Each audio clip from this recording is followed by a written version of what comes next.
அன்பு நண்பர்களுக்கு வணக்கம். சிறு பஞ்சமூலம் பாடல் 25. வான்குருகி கூடு அரக்கு வால் உலண்டு நூல் புழுக்கோல் தேன் புரிந்தது யார்க்கும் செயலாகா தாம் புரியி வல்லவர் வாய்ப்பன என்னார் ஓரோர் ஒருவருக்கு ஒல்காது ஓரொன்று படும்.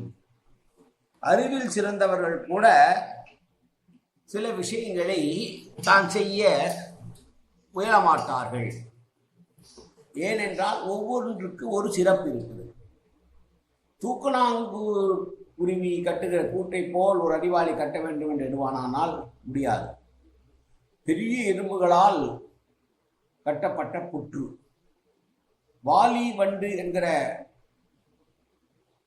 புழுக்களால் கோர்க்கப்படுகிற நூல், வேறொரு புழுவால் கட்டப்படக்கூடிய கோர்கூடு, தேனியால் திரடப்படுகிற தேன் என இந்த ஐந்தையும் அறிவாளியாய் இருந்தால் கூட தான் செய்யலாம் என்று நினைக்க மாட்டான்.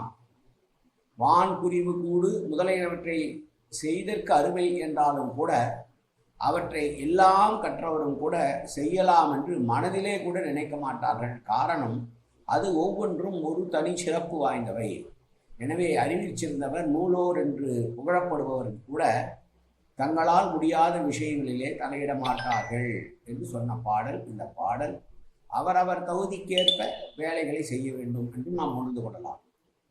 மீண்டும் ஒரு முறை பாடலை பார்ப்போம். வான்குருகி கூடு அரக்கு வால் உலண்டு நூல் புழுக்கோல் தேன் புரிந்தது யார்க்கும் செயலாகா தாம் புரியி வல்லவர் வாய்ப்பன என்னார் ஓரோர் ஒருவர்க்கு ஒல்காது ஓரொன்று படும். நன்றி, வணக்கம்.